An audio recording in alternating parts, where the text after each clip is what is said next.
Hello my beans, today I'm going to talk about solo travel. First things first, I just want to make a little quick note of how proud and thankful I am of all of the people who walked in the Women's March yesterday. Incredible turnout. Just amazing what people can do in a positive, healthy, safe environment. Really amazing stuff. So bummed I couldn't be at the Dublin one. Solo travel. You want to solo travel, but you don't know what to think or what to do or how to feel about it. Well, I am going to talk you through my experience with solo travel. I've only been solo traveling since September 2015, so it's not that long really. And I'm not going to stand here and say that I have been to the remote parts of Africa or India or more dangerous countries, because I haven't. I have been to the most affluent countries in the world in my year and a half traveling.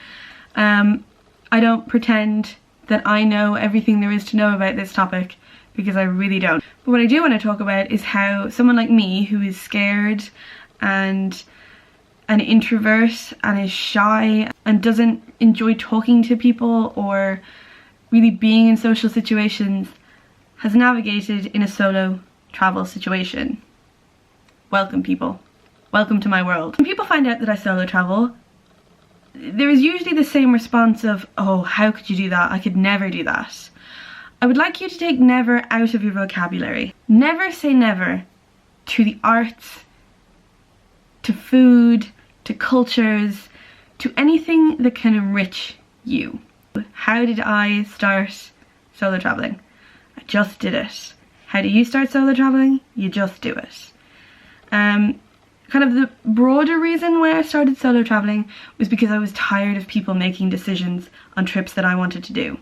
I don't think a lot of people want to do the sort of travel I'm into. I don't drink, I don't like going out at night, don't like going to bars, don't like the atmosphere, and I don't like talking to people. I have a bit of a different solo traveling experience to others. A lot of people want to travel to find people, talk to them, learn about their culture and history through people. I would much rather wander around a city, a country, with my headphones in, taking in as much as I can of the environment around me, and less so the people.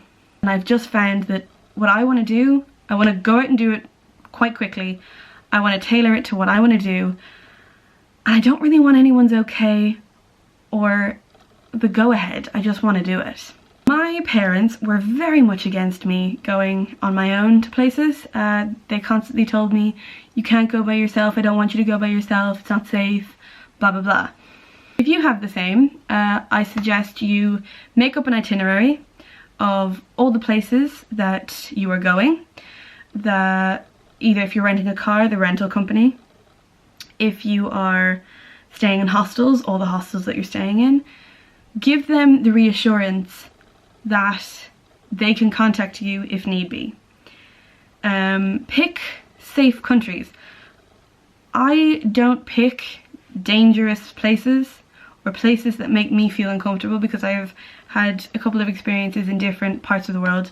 I think the main thing to take away is you'll never know unless you try. I think what was really incredible for me to learn was that I felt like I was capable of doing a lot, but I didn't know if I was capable. And solo travel allowed me to see that I was capable, which is a really great feeling. It's great for your self-esteem, it's great for your own self-worth and understanding that you are capable. You're a competent human being who can go out and do it. In my opinion, I think people who like organization and making trip itineraries will do perfectly solo traveling.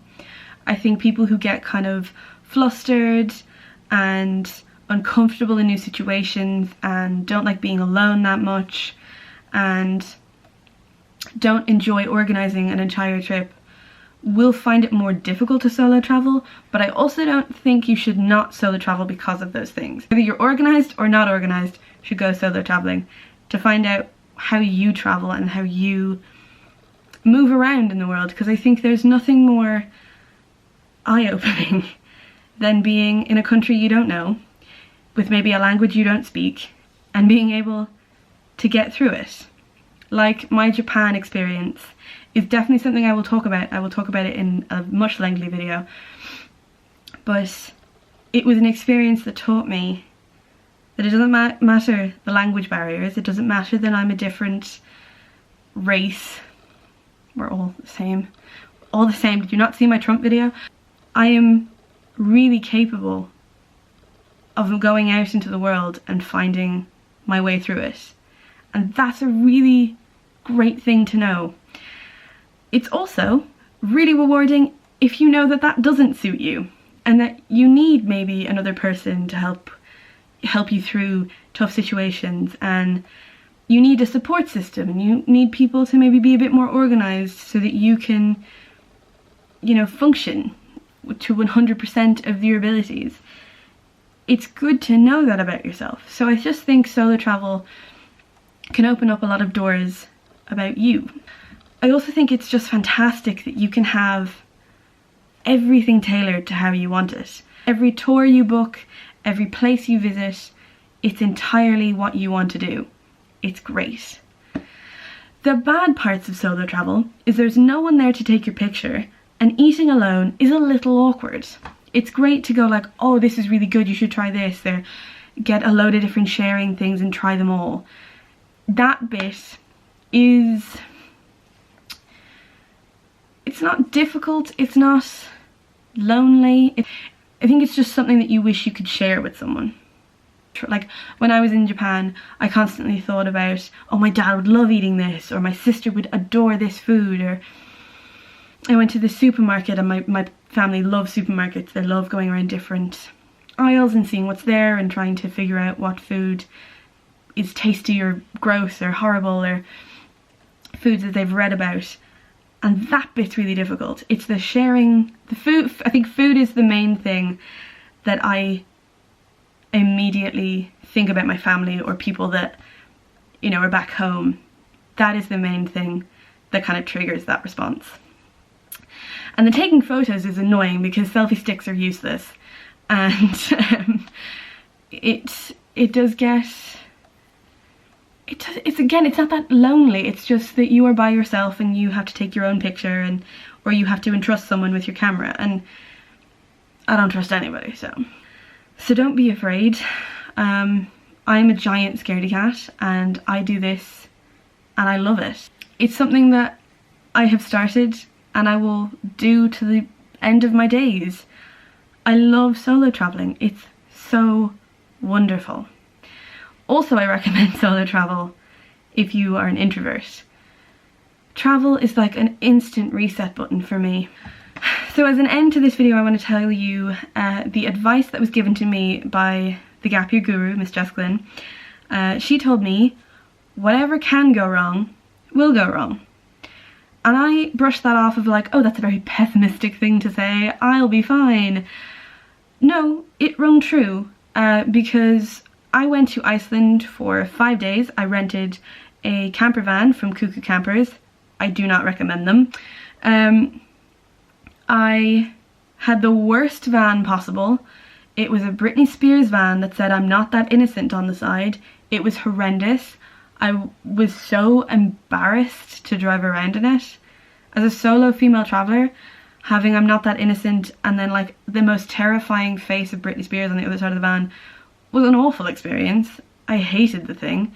It didn't drive well, the steering was gone, the gearbox was awful, like it just, I couldn't get the car in reverse. It was ridiculous. It was about 10 years old at that point. It was on the way out. It was a crappy tin can with wheels. But it was Iceland. It's my favourite place to go. It's beautiful. There's so many things to see. I drove for 6 hours. I parked the car. I went to sleep, and I woke up the next morning and I lost my phone. And I thought, great, I have to spend another day going back to Reykjavik, getting a new phone to tell my family that I'm not dead and in a ditch. Fabulous. So I was panicking, searching the black sand beach for a black phone. I was frantic. I was crying. I was stressed, I was getting really hot and bothered, and then two angel twins, I think they were German, came up to me holding my phone, and I wanted to kiss their feet. I was so happy. They'd saved the day. And sleeping in the back of a van is rough, but I also learnt a lot, and I learned how I cope, and I learnt what to do when things go wrong, and have a backup plan, and understand what is most important to me when I travel. And it's really, really eye-opening, and ever since then my solo travels have been epic. And the only thing I've lost is a spare 32GB memory card, which had nothing on it. Unfortunately, it was brand new, but oh well. I just think it gives you a perspective that you wouldn't get normally, and I think it's invaluable to learn. So, do I recommend solo traveling? Hell yes, to every single person. I really hope this was helpful to you. If you have any more questions, please leave them in the comments below and I will try and get back to you. Do me a favour. Get up, go outside, be good to each other. Thank you so much for watching. I will see all of you again soon. Bye.